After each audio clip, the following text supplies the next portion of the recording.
ನೂತನವಾಗಿ ನಿರ್ಮಾಣ ಮಾಡಿರುವ ಶ್ರೀ ವೀರಾಂಜನೇಯ ಸ್ವಾಮಿ ದೇವಾಲಯ ಹಾಗೂ ಮಹಾದ್ವಾರ ಜೀರ್ಣೋದ್ಧಾರ ಕಾರ್ಯಕ್ರಮವನ್ನು ಕೋಲಾರ ಜಿಲ್ಲೆಯ ಶ್ರೀನಿವಾಸಪುರ ತಾಲೂಕಿನ ಬಂಕವಾದಿ ಗ್ರಾಮದಲ್ಲಿ ಹಮ್ಮಿಕೊಳ್ಳಲಾಗಿದ್ದು, ಗ್ರಾಮದ ಮುಖಂಡರಾದ ನಿವೃತ್ತ ಪೊಲೀಸ್ ಇನ್ಸ್ಪೆಕ್ಟರ್ ಗುಡೇಗೌಡ ಹಾಗೂ ತಾಲೂಕು ದಂಡಾಧಿಕಾರಿಗಳಾದ ಸುಧೀಂದ್ರ ಶ್ರೀನಿವಾಸಪುರ ಪೊಲೀಸ್ ಠಾಣೆಯ ಇನ್ಸ್ಪೆಕ್ಟರ್ ಮೊಹಮ್ಮದ್ ಗೊರವನಕೊಳ್ಳ ಅವರು ಮಹಾದ್ವಾರಕ್ಕೆ ಟೇಪ್ ಕತ್ತರಿ ಮಾಡುವ ಮೂಲಕ ಉದ್ಘಾಟನೆಯನ್ನು ಮಾಡಿದರು.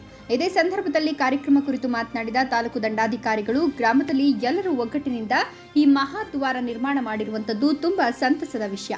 ಒಂದು ಮನೆಗೆ ಮುಖ್ಯ ಬಾಗಿಲು ಎಷ್ಟು ಮುಖ್ಯವೋ ಗ್ರಾಮಕ್ಕೆ ಅದೇ ರೀತಿ ಮಹಾದ್ವಾರ ಅಷ್ಟೇ ಮುಖ್ಯ. ಎಲ್ಲರೂ ಒಗ್ಗಟ್ಟಿನಿಂದ ಸಂತಸವಾಗಿರೋದನ್ನ ಕಂಡು ತುಂಬಾ ಸಂತಸವಾಗ್ತಿದ್ದು, ಇದೇ ರೀತಿಯಾಗಿ ಎಲ್ಲ ಗ್ರಾಮಗಳಲ್ಲಿಯೂ ಸಹ ಅಣ್ಣ ತಮ್ಮಂದಿರಂತೆ ಅಕ್ಕ ತಂಗಿಯರಂತೆ ಸೌಹಾರ್ದತೆಯಿಂದ ಬದುಕಬೇಕು ಅಂತ ಹೇಳಿದ್ರು. ಅದೇ ಸಂದರ್ಭದಲ್ಲಿ ಶ್ರೀನಿವಾಸಪುರ ಪೊಲೀಸ್ ಠಾಣೆಯ ಇನ್ಸ್ಪೆಕ್ಟರ್ ಗೊರವನಕೊಳ್ಳ ಮಾತನಾಡಿ, ನೂತನವಾಗಿ ದೇವಾಲಯ ನಿರ್ಮಾಣ ಹಾಗೂ ಮಹಾದ್ವಾರ ನಿರ್ಮಾಣ ಮಾಡಿದ್ದು ದೇವರ ಆಶೀರ್ವಾದ ಸದಾ ನಮ್ಮ ಮೇಲೆ ಇರಲಿ. ಗ್ರಾಮದಲ್ಲಿ ಎಲ್ಲರೂ ಸಹ ತುಂಬಾ ಸೌಹಾರ್ದತೆಯಿಂದ ಬದುಕ್ತಾ ಇದ್ದು ಇದೇ ರೀತಿಯಾಗಿ ಮುಂದುವರಿಲಿ ಅಂತ ಶುಭ ಹಾರೈಸಿದ್ರು. ಗ್ರಾಮದ ಮುಖಂಡರು ಹಾಗೂ ನಿವೃತ್ತ ಪೊಲೀಸ್ ಇನ್ಸ್ಪೆಕ್ಟರ್ ಗುಡೇಗೌಡ ಮಾತನಾಡಿ, ಗ್ರಾಮಸ್ಥರ ಸಹಕಾರದೊಂದಿಗೆ ಬಹಳ ಅದ್ಭುತವಾಗಿ ಕಾರ್ಯಕ್ರಮ ನಡೆಯಿತು. ಮಹಾದ್ವಾರ ನಿರ್ಮಾಣ ಮಾಡಲು ಸಹಕಾರ ನೀಡಿದಂತಹ ಎಲ್ಲ ಸ್ನೇಹಿತರಿಗೂ ಎಲ್ಲ ಗ್ರಾಮಸ್ಥರಿಗೂ ಧನ್ಯವಾದ ತಿಳಿಸಿದರು. ಒಂದು ಊರಿಗೆ ಒಂದು ಮನೆಗೆ ಒಂದು ಬಾಗಿಲಿರುತ್ತೆ, ಒಂದು ಊರಿಗೆ ಒಂದು ಹೆಬ್ಬಾಗಿಲಿರುತ್ತೆ. ಮನೆಗೆ ಆ ಫ್ಯಾಮಿಲಿ ನಾವೆಲ್ಲ ಒಂದು ಕುಟುಂಬ ಅಂತ ಹೇಳಕ್ಕೆ ಒಂದು ಬಾಗಿಲು ಇರುತ್ತೆ. ಊರು ಅದೇ ತರದ ಒಂದು ದೊಡ್ಡ ಕುಟುಂಬ ಅಂತ ಹೇಳಕ್ಕೆ ಹೆಬ್ಬಾಗಿಲು ಇರ್ತಾರೆ. ಅದಕ್ಕಿಂತ ಬೇರೆ ರೀಸನ್ ಏನ್ ಕಾಣಿಸ್ತಾ ಇಲ್ಲ. ಹಿಂದೆ ಪ್ರತಿ ಊರಿಗೂ ಒಂದು ಗಡಿ ಇರ್ತಾ ಇತ್ತಲ್ಲ, ಗಡಿ ತುಂಬಾ ಬೇಲಿನೋ ಏನೋ ಒಂದ್ ಇರ್ತಾ ಇತ್ತು. ಸೊ ಬೇರೆ ಕಡೆಯಿಂದ ಎಂಟರ್ ಆಗೋದು ಅಷ್ಟು ಈಸಿ ಆಗ್ತಾ ಇರ್ಲಿಲ್ಲ. ಸೊ ಹೆಬ್ಬಾಗಿಲು ಇರ್ತಾ ಇದ್ರು, ಹೆಬ್ಬಾಗಿಲಿಗೆ ಕಾವಲು ಇರ್ತಾ ಇತ್ತು. ಆದ್ರೆ ಇವತ್ತಿನ ಮಟ್ಟಿಗೆ ನಮ್ಮಲ್ಲಿರೋ ಐಕ್ಯತೆ, ಆ ಊರಿನಲ್ಲಿ ಒಬ್ರಿಗೊಬ್ರು ಎಷ್ಟು ಚೆನ್ನಾಗಿರ್ಬೇಕು ಅನ್ನೋ ಭಾವನೆಗಳು, ಆ ಭಾತೃತ್ವ, ಅದನ್ನ ಬಿಂಬಿಸೋದಕ್ಕೆ ಒಂದು ಊರಿಗೆ ಹೆಬ್ಬಾಗಿ ಇರ್ತಾ ಇದಾರೆ. ಇಂಥ ಊರಲ್ಲಿ ಇಷ್ಟೊಂದು ನೀವೆಲ್ಲ ಅನ್ಯೋನ್ಯತವಾಗಿ ಇರೋದು ನೋಡಿ ನಂಗೆ ಗೊತ್ತಿಲ್ಲ, ಬೇರೆ ಇದ್ರ ಆಚೆ ಏನಾದ್ರು ಸ್ವಲ್ಪ ಸಣ್ಣ ಪುಟ್ಟ ಜಗಳಗಳು ಇರ್ಬೋದೇನೋ. ಬಟ್ ಇವಾಗ ಇಷ್ಟು ಜನರು ನೀವು ಅನ್ಯೋನ್ಯವಾಗಿ ಒಂದ್ ಕಡೆ ಸೇರಿ ಇಂಥದ್ದೊಂದು ಫಂಕ್ಷನ್ ಮಾಡಿ ಪರಸ್ಪರ ಇಷ್ಟೊಂದು ಗೌರವಪೂರ್ವಕವಾಗಿ ನಡ್ಕೊಂತಾ ಇರೋದು ನಂಗೆ ತುಂಬಾ ಖುಷಿಯಾಗಿದೆ. ನಾವೆಷ್ಟೇ ಮುಂದುವರೆದ್ರು ನಮ್ಮ ನಡುವೆ ಇರಬೇಕಾಗಿರೋ ಮಿನಿಮಮ್ ರೆಸ್ಪೆಕ್ಟ್, ಪ್ರೀತಿ, ಒಂದೇ ಊರಿನ ಜನ ನಾವು ಒಂದು ಕುಟುಂಬದ ತರ ಇರ್ಬೇಕು ಅನ್ನೋ ಒಂದು ಭಾವನೆ ನೋಡಿ ತುಂಬಾ ಖುಷಿ ಆಯ್ತು. ಅದಕ್ಕಿಂತ ಹೇಳಕ್ಕೆ ಇನ್ನೇನು ಹೆಚ್ಚಿಗೆ ನೀವು ಉಳಿದಿಲ್ಲ. ನಿಮ್ಗೆಲ್ಲ ಒಳ್ಳೇದಾಗ್ಲಿ.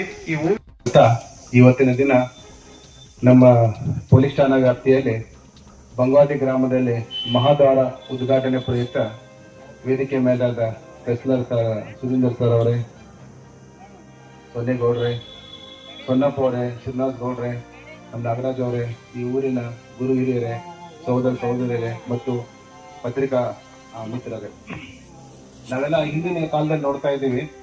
ಒಂದು ಯಾವ್ದಾದ್ರು ಅರಮನೆ ಇದ್ರೆ, ಒಂದು ಪ್ಯಾಲೇಸ್ ಇದ್ರೆ ಒಂದು ಗೋಡೆ ಕಟ್ತಿದ್ರು, ಅಂದ್ರೆ ಅದಕ್ಕೆಲ್ಲ ಪ್ರೊಟೆಕ್ಷನ್ ಅಂತ. ಸೊ ಎಲ್ಲ ಹಳ್ಳಿಗಳಲ್ಲಿ ಈಗ ಒಂದು ಮಹಾದ್ವಾರ ಹೆಬ್ಬಾಗಿಲು ಕಟ್ತಾ ಇದ್ದಾರೆ. ಸೊ ಇದೊಂದು ಏನಂದ್ರೆ ಕವಚ ಇದ್ದಂಗೆ ಹಳ್ಳಿಗೆ, ಯಾವುದೇ ಒಂದು ಅಪಶಕುನ ಕೆಟ್ಟದ್ದು ಬರಬಾರ್ದು ಅಂತ. ಸೊ ಅದೇ ದೇವರ ಹೆಸರಿನಲ್ಲಿ ಕಟ್ತಾ ಇದ್ದಾರೆ. ಸೊ ಈ ದೇವರಿಗೆ, ಇದು ಊರಿಗೆ ಒಳ್ಳೇದಾಗಲಿ ಅಂತ ಅದೇ ಉದ್ದೇಶ ಇರುತ್ತೆ.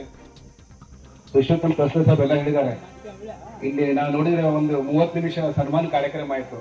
ಅಂದ್ರೆ ಸೊ ಇದು ಮಹಾದ್ವಾರ ಕಟ್ಟಬೇಕಾದ್ರೆ ಎಲ್ಲರೂ ಕೊಡುಗೆ ಇದೆ. ಯಾರೋ ಒಬ್ರು ಸಿಮೆಂಟ್ ಕೊಟ್ಟಿದ್ದಾರೆ, ಯಾರೋ ಒಬ್ರು ನೀರಿನ ವ್ಯವಸ್ಥೆ ಮಾಡಿಸಿದ್ದಾರೆ, ಯಾರೋ ಕಂಬಿ ಕೊಟ್ಟಿದ್ದಾರೆ, ಯಾರೋ ಬಣ್ಣ ಹಚ್ಚಿದ್ದಾರೆ. ಸೊ ಇದೇನ್ ತೋರ್ಸಕ್ಕಂದ್ರೆ ಇದೊಂದು ಯುನಿಟಿ, ಊರಲ್ಲಿ ಒಂದು ಐಕ್ಯತೆ, ಎಲ್ಲರೂ ಕೂಡಿ ಒಂದು ಗ್ರ್ಯಾಂಡ್ ಆಗಿ ಒಂದು ಅದ್ಭುತ ಕಾರ್ಯಕ್ರಮ ಮಾಡಿದ್ರೆ ತುಂಬಾ ಇದು ಖುಷಿ ವಿಚಾರ. ಮತ್ತೆ ಬಂಗವಾದಿ ಗ್ರಾಮದಲ್ಲಿ ನಾನು ಬಂದಂಗೆ ಯಾವ ಸಣ್ಣ ಪುಟ್ಟ ಯಾವ ಕೇಸ್ ಬಂದಿಲ್ಲ. ಬಂದ್ರೆ ನಮ್ಮ ಅಡ್ವೊಕೇಟ್ ನಾಗರಾಜ್ ಬರ್ತಾರೆ, ಸೊನ್ನಪ್ಪರು ಬಂದು ಯಾರೇ ಬಂದು ಸ್ವಲ್ಪ ಅದನ್ನ ಸಾಲ್ವ್ ಮಾಡ್ತಾರೆ. ಸೊ ಈ ಊರಲ್ಲಿ ಕೇಸ್ ಆಗಿಲ್ಲ ಅಂದ್ರೆ ಊರು ತುಂಬಾ ಶಾಂತಿ ಇದೆ ಅಂತ. ಸೊ ಶಾಂತಿ ಇದೆ ಅಂದ್ರೆ ಪರಸ್ಪರ ಎಲ್ಲ ಧರ್ಮದಲ್ಲಿ ಎಲ್ಲ ಜನರಲ್ಲಿ ಒಂದು ಅಂಡರ್ಸ್ಟ್ಯಾಂಡಿಂಗ್, ಫೀಲಿಂಗ್ ಇದೆ, ಒಂದು ತಿಳುವಳಿಕೆ ಇದೆ ಅಂತ ನಾ ಹೇಳಿಕೆ ಬಯಸ್ತೇನೆ. ಸೊ ಇವತ್ತು ತುಂಬಾ ಒಳ್ಳೆ ಮುಹೂರ್ತ, ನಿನ್ನೆ ತುಂಬಾ ಒಳ್ಳೆ ಮುಹೂರ್ತ ಇತ್ತು. ಸುಮಾರು ಕಡೆ ಮದುವೆ ಇತ್ತು, ನಾವು ಒಂದು 2 ಮದುವೆ ಅಟೆಂಡ್ ಆದ್ರು. ಇವತ್ತು ಚೆನ್ನಾಗಿದೆ ಫಂಕ್ಷನ್ಸ್. ಇವತ್ತು ನಮ್ಮ ಎಲ್ಲೇ 4ನೇ ನಿಲಯದಲ್ಲಿ ಜಾತ್ರಾ ಮಹೋತ್ಸವ ಇದೆ, 5ನೇ ನಿಲಯದಲ್ಲಿದೆ, ಆಮೇಲೆ ಕೊಡಚೂರದಲ್ಲಿ ಎಲ್ಲ ಕಡೆ ಫಂಕ್ಷನ್ ಅಟೆಂಡ್ ಮಾಡಬೇಕು. DC ಸರ್ ಬರೋದಿದ್ದಾರೆ, SP ಸರ್ ಬರೋದಿದ್ದಾರೆ. ಸೊ ಆಲ್ರೆಡಿ ಲೇಟ್ ಆಗಿದೆ.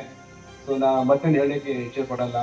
ಸೊ ಇದು ಮಹತ್ವಪೂರ್ಣ ಕಾರ್ಯಕ್ರಮದಲ್ಲಿ ನಾನು ವೇಣುಗೋಪಾಲ ಸ್ವಾಮಿಯಲ್ಲಿ ಆ ದೇವರಲ್ಲಿ ಏನು ಕೇಳ್ಕೊತೇನೆ ಅಂದ್ರೆ ಬಂಗವಾದಿ ಗ್ರಾಮ ಶಾಂತಿರಲಿ, ಇಲ್ಲಿರೋ ಜನರು, ಅಕ್ಕ ತಂಗಿಯರು, ಸಹೋದರರು ತುಂಬಾ ನೆಮ್ಮದಿಯಿಂದಿದ್ದು ಜೀವನ ಸಾಗಿಸ್ಲಿ ಅಂತ ಹೇಳ್ಕೊತಾ ನಾನು ಮಾತಿಗೆ